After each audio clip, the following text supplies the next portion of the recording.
Jeans park Rahul Gandhi ಬರ್ತಂತ ಮಾಹಿತಿ ಇದೆ. ಹೌದೌದು, ಮೊನ್ನೆ ಜೀನ್ಸ್ 154 ಎಕರೆ ಏನು ಜೀನ್ಸ್ ಪಾರ್ಕ್ ನಿಗದಿ ಮಾಡಿಕೊಂಡು ಅದಕ್ಕೆ ದುಡ್ಡನ್ನು ಅವಾಗ ರೈತರಿಗೆಲ್ಲ ಕೊಟ್ಟಿದ್ದೀವಿ.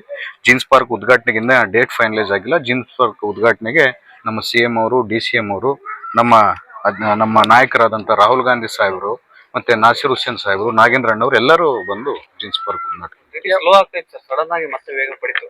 ಇಲ್ಲ, ಸ್ಲೋ ಏನಿಲ್ಲ. ಈಗ ಲ್ಯಾಂಡ್ ಈಗ ಎಲ್ಲ ಹಿಂದೆಗಡೆ ಏನೇನ್ ನಡೆದಿದೆ ಅಂತೇಳಿ ಪಾಪ ವಾಸ್ತವಾಂಶ ಗೊತ್ತಿಲ್ಲ, ಏನು ಕೆಲಸ ನಡೀತಾ ಇಲ್ಲ ಅಂತೇಳಿ ಬೇರೆ ಬೇರೆ ಪಕ್ಷದವರು ಬೇರೆ ಬೇರೆ CM ನಾವು ಮೀಟ್ ಆಗಿದ್ವಿ, ನಾಗೇಂದ್ರಣ್ಣವರು ಎಲ್ಲರೂ, MB ಪಾಟೀಲ್ ಸಾಹೇಬ್ರು ಮೀಟ್ ಆಗಿ ಅದನ್ನ ಚರ್ಚೆ ಮಾಡಿ, ಯಾಕಂದ್ರೆ ಲ್ಯಾಂಡ್ ಎಲ್ಲಿ ತಗೋಬೇಕಂತ ಹೇಳಿ ಲ್ಯಾಂಡ್ ಅನ್ನು ಫೈನಲೈಸ್ ಮಾಡ್ಕೊಂಡು ಅದಕ್ಕೆ ಏನೇನು ನಾವು ಇಂಡಸ್ಟ್ರೀಸ್ ನ ಯಾರನ್ನ ಕರ್ಸ್ಕೋಬೇಕಂತ ಹೇಳಿ ಎಲ್ಲರನ್ನ ಕರ್ಸ್ಕೊಂಡು MB ಪಾಟೀಲ್ ಸಾಹೇಬ್ರು ಎಲ್ಲರೂ ಮೀಟಿಂಗ್ ಒಂದು ಮಾಡಿ ಒಂದು ಒಳ್ಳೆ ರೀತಿಯಲ್ಲಿ ಎಲ್ಲ ಇಂಡಸ್ಟ್ರಿ ಬಂದ್ರೆ ಅವ್ರಿಗೆ ಅನುಕೂಲತೆ ಮಾಡ್ಕೊಡ್ಬೇಕಂತ ಹೇಳಿ ಸ್ವಲ್ಪ ಟೈಮ್ ತಗೊಂಡೇ ಮಾಡಿದ್ವಿ.